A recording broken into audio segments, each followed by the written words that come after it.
السلام عليكم ورحمة الله وبركاته. الحمد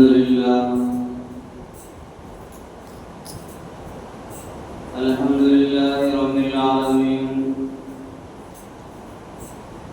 والصلاة والسلام على سيدنا محمد صلى الله عليه وسلم وآله وأصحابه أجمعين.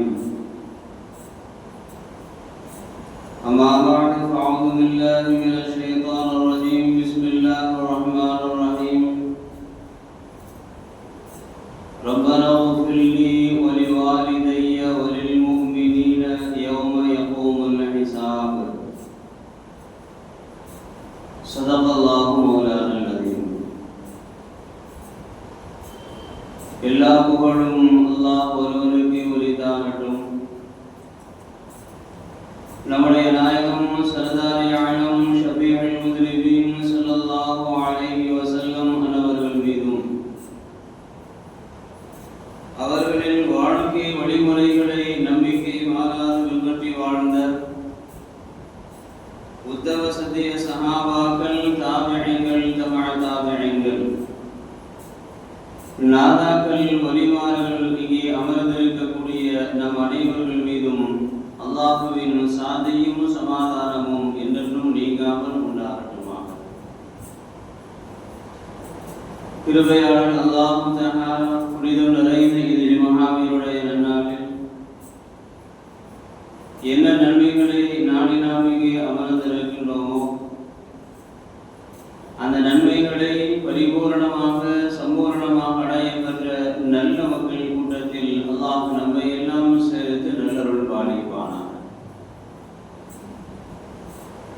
இந்த ஜும்ஆவினுடைய பயானினுடைய நிகழ்வை அல்லாஹ்வினுடைய இறை இல்லத்தில் அமர்ந்தும் இன்னும் யாரெல்லாம் இந்த பயானினுடைய நிகழ்வை சாதாரணத்தை கேட்டுக் கொண்டிருக்கின்றார்களோ அவர்களுக்கும் ஈருலகினுடைய எல்லா நல்வாக்கியங்களையும் அல்லாஹ் நிறைவாக தந்தருள் புரிவானாக. கண்ணியத்திற்குரிய அல்லாஹ்வின் நல்லடியார்களே, மக்கள் தொகை கணக்கெடுப்பு துவங்கப்பட்டிருக்கின்றது.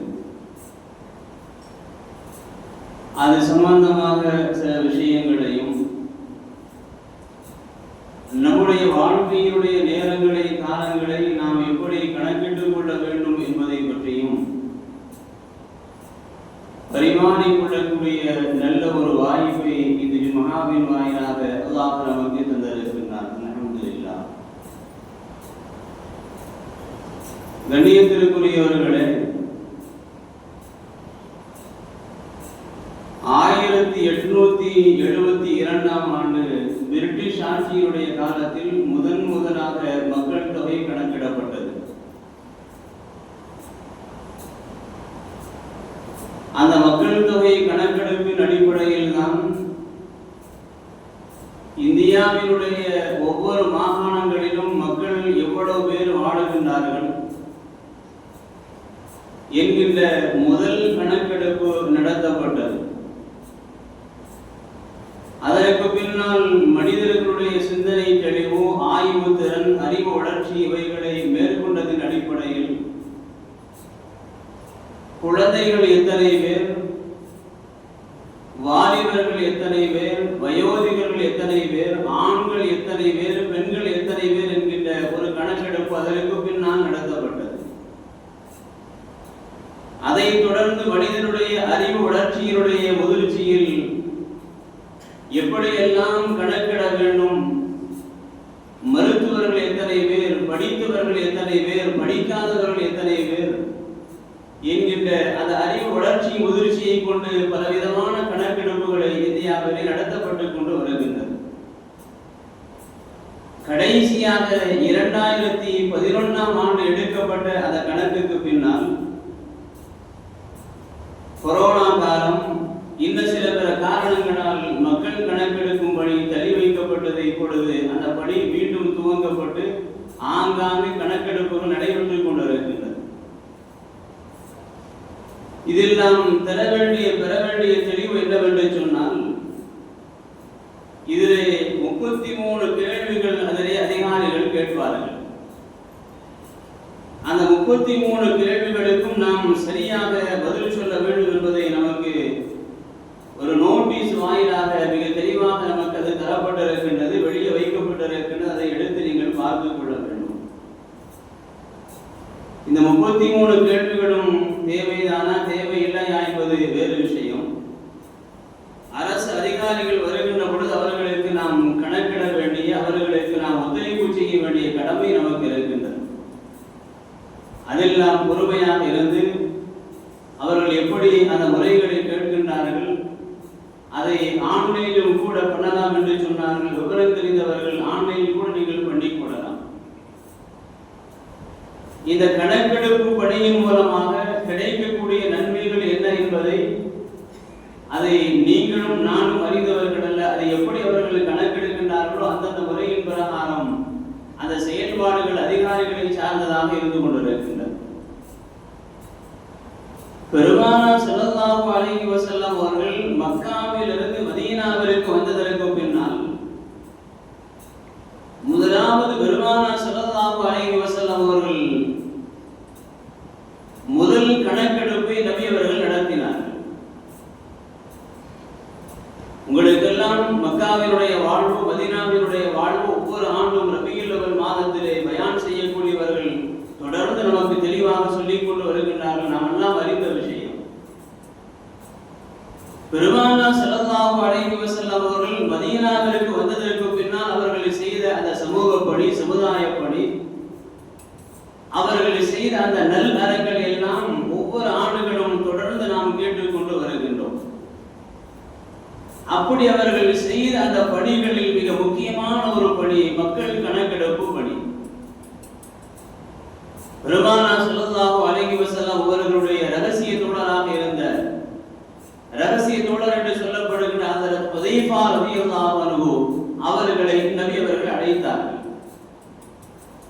அழைத்து சொன்னார்கள், மதீனாவில் எத்தனை பேர் இஸ்லாத்தை ஏற்றிருக்கின்றார்கள்,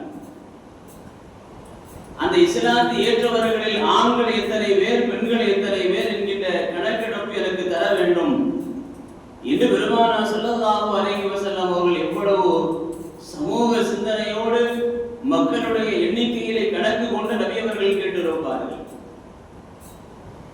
நபி அவர்கள் சொன்னார்கள், ஹுதைஃபாவை நீங்கள் கணக்கிட்டு நீங்கள் எடுத்துக்கொண்டு வாருங்கள் என்றார்கள். ஹஜ்ரத் ஹுதைஃபா ரலியல்லாஹு அன்ஹு நபி அவர்களுடைய உத்தரவை பெற்றுக்கொண்டு மதீனாவிலும் மதீனாவை சுற்றி வாழுகின்ற அந்த பகுதிகளிலும் நபி அவர்கள் சொன்ன அந்த முறையின் பிரகாரம் கணக்கெடுப்பு நடத்தினார்கள். மிகச் சரியாக ஹஜ்ரத் ஹுதைஃபா ரலியல்லாஹு அன்ஹு அவர்கள் கொடுத்த அந்த கணக்கு 1500 பேர் இஸ்லாத்தை ஏற்றுக்கொண்டு வாழ்ந்து கொண்டிருக்கின்றார்கள். இது பெருமானார் ஸல்லல்லாஹு அலைஹி வஸல்லம் அவர்களுக்கு முன்னால் கணக்கு சமர்ப்பித்தார்கள் என்கின்ற ஒரு வரலாற்று நிகழ்வை நாம் பார்க்கின்றோம். பெருமானார் ஸல்லல்லாஹு அலைஹி வஸல்லம் அவர்கள் கணக்கெடுப்பு நடத்தியதற்கு பின்னால் அத்தோடு விட்டுவிடவில்லை. யாரெல்லாம் ஏழ்மையில் இருக்கின்றார்கள், யாரெல்லாம் செல்வந்தர்களாக இருக்கின்றார்கள், யாரெல்லாம் வீடு இல்லாமல் இருந்து கொண்டிருக்கின்றார்கள் என்கின்ற அந்த கணக்கெடுப்பின் முறையின் பிரகாரம் நபி அவர்கள் அந்த சஹாபாக்களுக்கு செய்த அந்த தியாக வரலாறுகள் ஏராளம். அவைகளெல்லாம் ஒவ்வொரு ஆண்டுகளும் நாம் கேட்டுக்கொண்டு வருகின்றோம். மக்காவிலிருந்து மதீனாவிற்கு வந்திருக்கின்ற அந்த முஹாஜிர்கள் மக்களுக்கு அன்சாரிகள் செய்திருக்கின்ற அந்த உதவிகள் வரலாறுகளில் பொன்னெழுத்துக்களால் குறிக்கப்பட்டிருக்கின்றன. தங்களிடத்தில் இருக்கக்கூடிய அந்த சொத்தில் சரி பாதையை எடுத்து நபி அவர்களோடு இவர்கள் ஹிஜ்ரத் செய்து மதீனாவிற்கு வந்து விட்டார்கள் என்று அவர்கள் தங்களுடைய சொத்தில் சரி பாதையை மக்காவினுடைய தோழர்களுக்கு எழுதி கொடுத்த அந்த வரலாறுகள் நபி சீரத்தினுடைய வீரனுடைய வரலாறுகளில் மிக ஏராளமாக பதிவு செய்யப்பட்டிருக்கின்றன. அந்த வரிசையில் பெருமானார் ஸல்லல்லாஹு அலைஹி வஸல்லம் அவர்கள் இப்படி ஒரு கணக்கெடுப்பை நடத்தினார்கள் என்கின்ற அந்த வரலாற்று நிகழ்வை நபி அவர்களுடைய வரலாற்றிலிருந்து நாம் பார்க்கின்றோம். இதுபோன்ற இந்த கணக்கெடுப்பின் மூலமாக நமக்கு நாம் சில கணக்குகளை நாம் எடுத்துக்கொள்ள கடமைப்பட்டிருக்கின்றோம். அல்லாஹ்வால் இந்த பூமியில் இவ்வளவு ஹயாத் ஹயாத்தை இவ்வளவு ஒரு வாழுகின்ற பாக்கியத்தை அல்லாஹ் எனக்கு தந்தார். இந்த வாழுகின்ற காலங்களில் நான் செய்திருக்கின்ற நன்மைகள் என்ன? இது வாழுகின்ற காலங்களில் நான் எவ்வளவு தீமைகளை செய்திருக்கின்றேன்? இந்த வாழுகின்ற இந்த ஹயாத்தினுடைய வாழ்வை அல்லாஹ் விரும்புகின்ற முறையின் பிரகாரம் நான் அமைத்திருக்கின்றேனா என்கின்ற சில கேள்வி கணக்குகளை நமக்கு நாமே நாம் கேட்டுக்கொள்ள கடமைப்பட்டிருக்கின்றோம். நீங்கள் கையிலே ஒரு பேப்பரை எடுக்க வேண்டும். சஃபர் மாதம் பிறந்து இத்துணை நாட்கள் ஆகி இருக்கின்றது. அடுத்து ரபியுல் அவ்வல் மாதம் பிறக்க இருக்கின்றது. வசந்த காலம் பிறக்க இருக்கின்றது. இந்த சஃபர் மாதம் பிறந்து இத்துணை நாட்களில் நான் விடுபட்ட தொழுகைகள் எத்தனை? குர்ஆனை நான் எடுத்து ஓதிய நாட்கள் எத்தனை? குர்ஆனை நான் திறந்து பார்க்காத நாட்கள் எத்தனை? எத்துணை ஏழைகளுக்கு நான் உதவி செய்திருக்கின்றேன்? என்ன என்ன அல்லாஹ் எனக்கு கொடுத்த அந்த செல்வத்திலிருந்து என்ன என்ன நன்மையான காரியங்களை எல்லாம் நான் செய்திருக்கின்றேன் என்று நமக்கு நாமே சில கேள்வி கணக்குகளை நாம் கேட்டுக்கொள்ள கடமைப்பட்டிருக்கின்றோம்.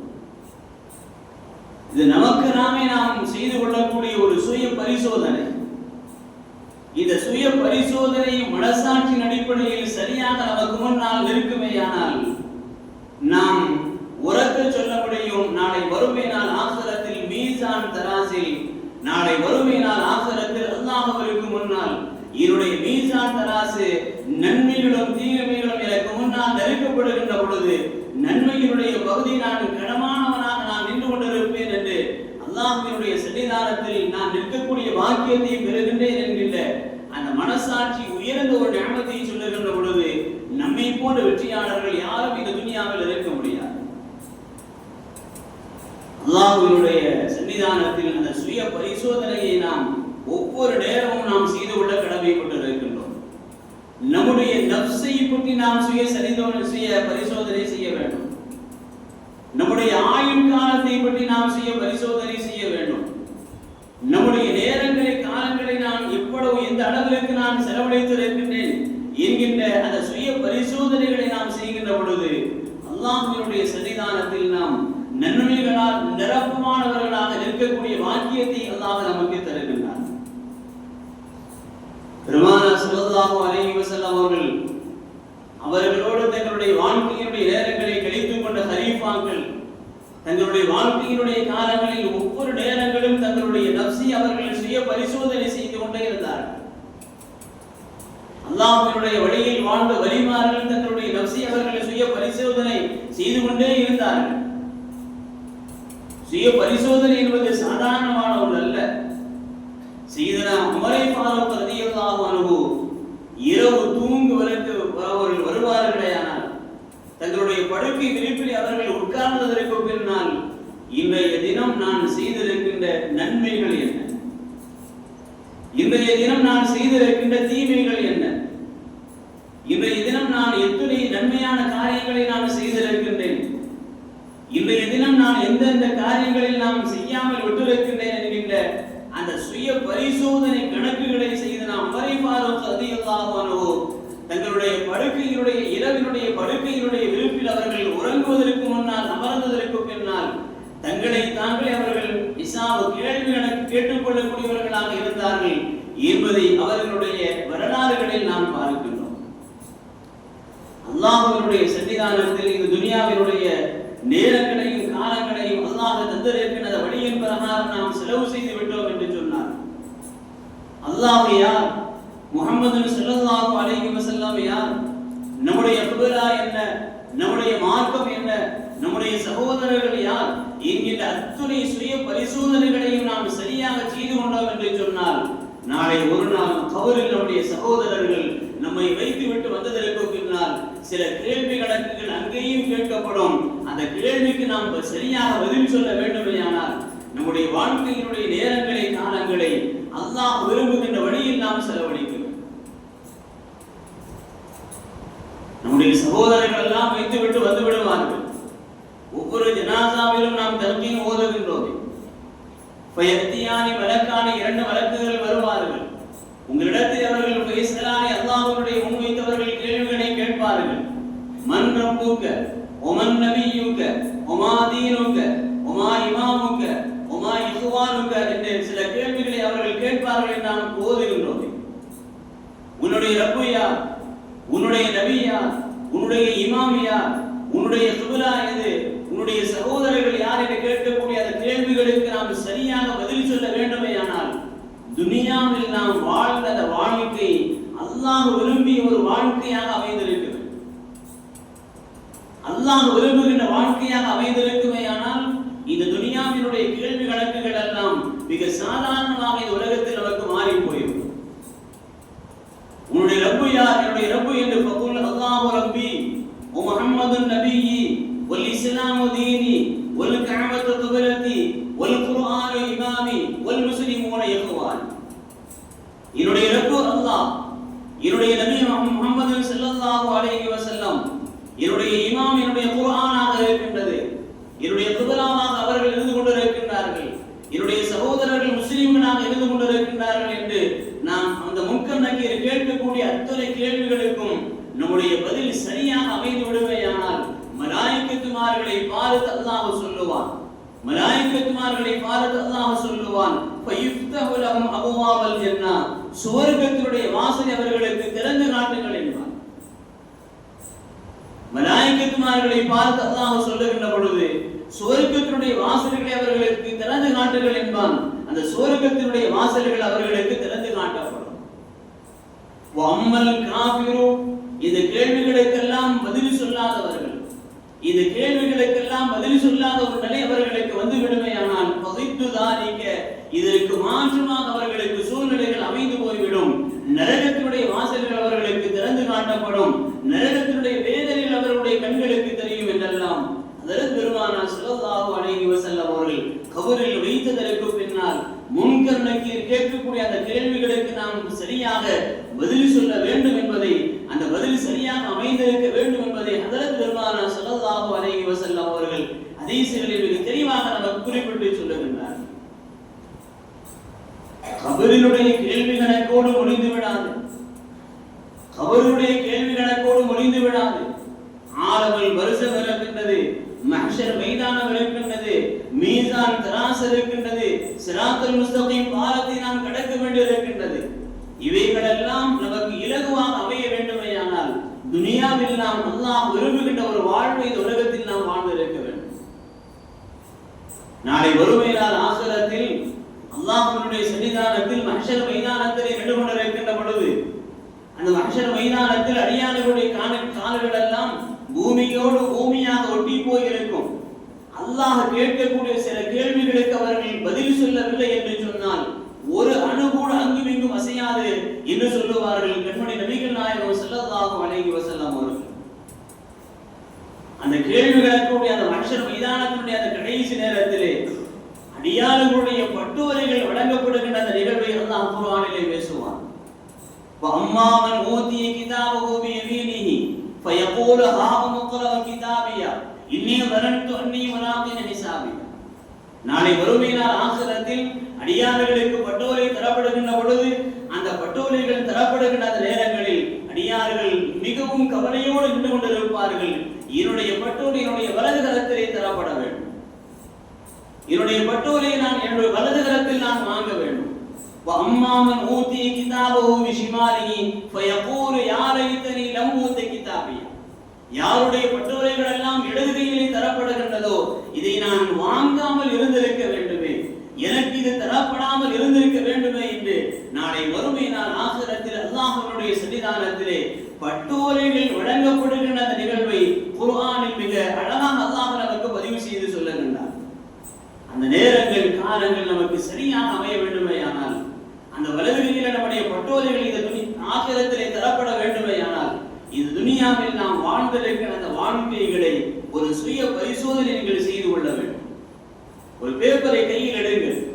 இந்த ஒரு வாரம் ரொம்ப தேவையில்லை, இந்த ஒரு வாரம் சுபுகு தொழுகை நான் தொடர்ந்து தொழுதல் இருக்கின்றேனா, லுஹர் தொழுகை நான் தொடர்ந்து தொழுதல் இருக்கின்றேனா, அஸ்ர் தொழுகை நான் தொடர்ந்து தொழுதல் இருக்கின்றேனா, இந்த ஒரு வார காலம் நான் எனக்கு விடுபட்ட தொழுகைகள் எத்தனை, அந்த விடுபட்ட அந்த தொழுகைகளை நான் எந்த தொழுகைகளை எல்லாம் மீட்டு சமாவாக தொழுதல் இருக்கின்றேன். இந்த ஒரு வார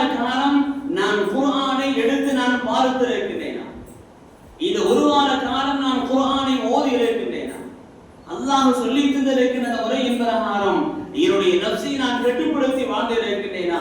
இந்த ஒரு வார காலங்கள் என்னுடைய சிந்தனையில் ஓடிய நன்மையான காரியங்கள் எத்தனை? இந்த ஒரு வார காலங்கள் என்னுடைய சிந்தனையில் ஓடிய தீமையான காரியங்கள் எத்தனை? இப்படி ஒவ்வொரு விஷயங்களையும் வேரோட்டமாக நாம் மிக சாதாரணமாக இந்த உலகத்தில் நமக்கு நாமே நாம் சுய பரிசோதனை செய்து கொள்கின்ற பொழுது நம்மால் நிச்சயமாக மனசாட்சி வந்து சொல்லும், நாளை வறுமையினால் ஆகிரத்தில் நீ வெற்றி பெற்று விட்டாய் என்று சொல்லும்.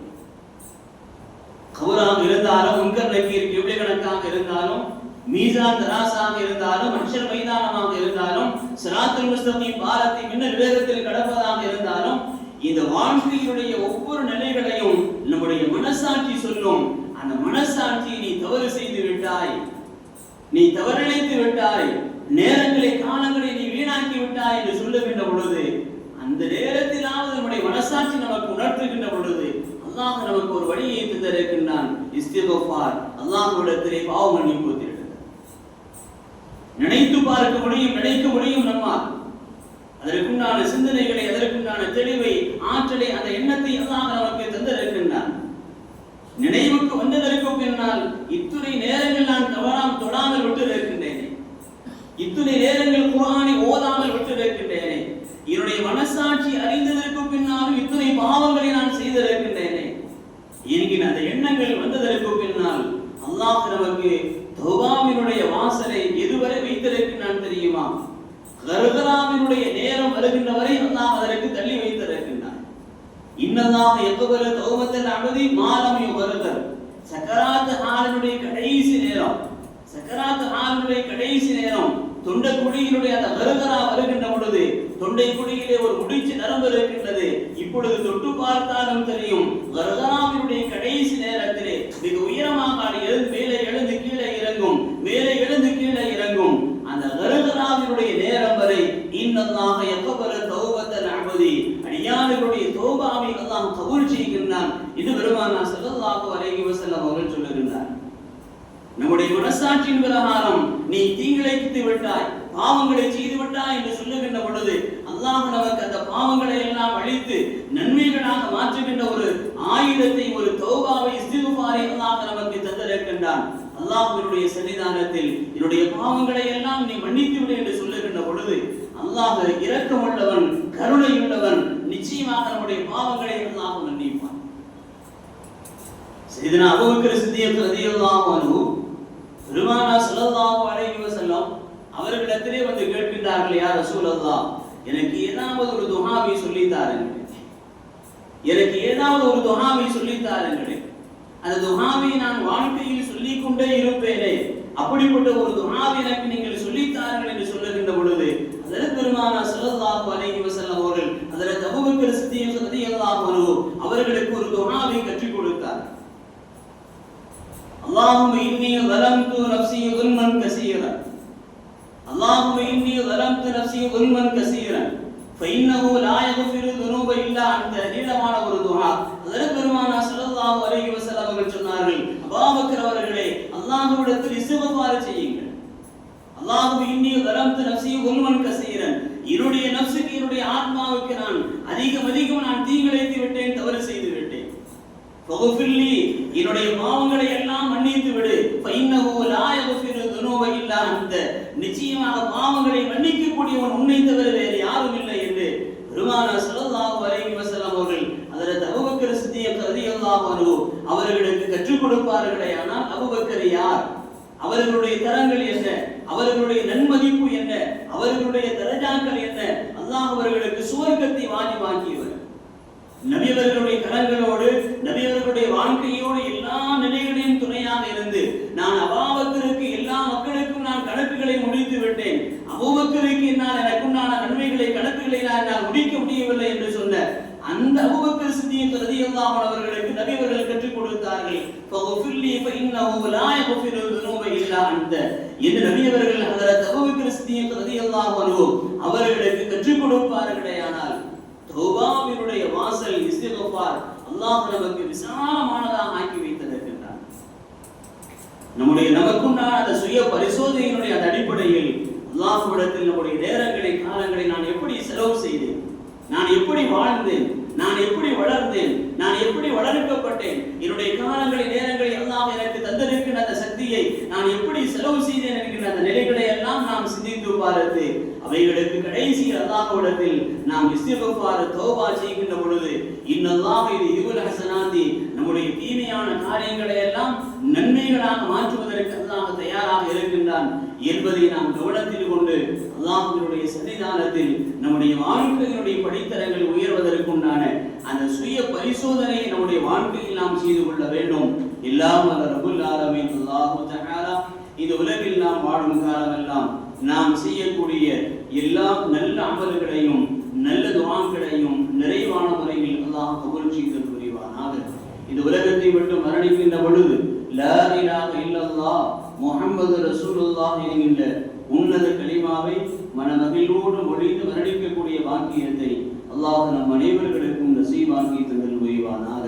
நாளை மறுமையினால் ஆখিরাத்தினுடைய அனைத்து அதாபுகள் வேதனைகளை விட்டும் அல்லாஹ் நம்மை பாதுகாத்து ஜன்னத்துல் ஃபிர்தௌஸ் என்கின்ற சுவர்க்கத்தை அடையக்கூடிய பாக்கியத்தை அல்லாஹ் நமக்கும் நம்முடைய பெற்றோர்களுக்கும் நம்முடைய குடும்பத்தார்களுக்கும் நம்முடைய வாரிசுகளுக்கும் நம்முடைய ஆசிரியர் பெருமக்களுக்கும் எல்லா மக்களுக்கும் அல்லாஹ் நசீபாக்கி தந்தல் புரிவானாக. வாஹிரு தஅவானா அல்ஹம்துலில்லாஹி ரப்பில் ஆலமீன்.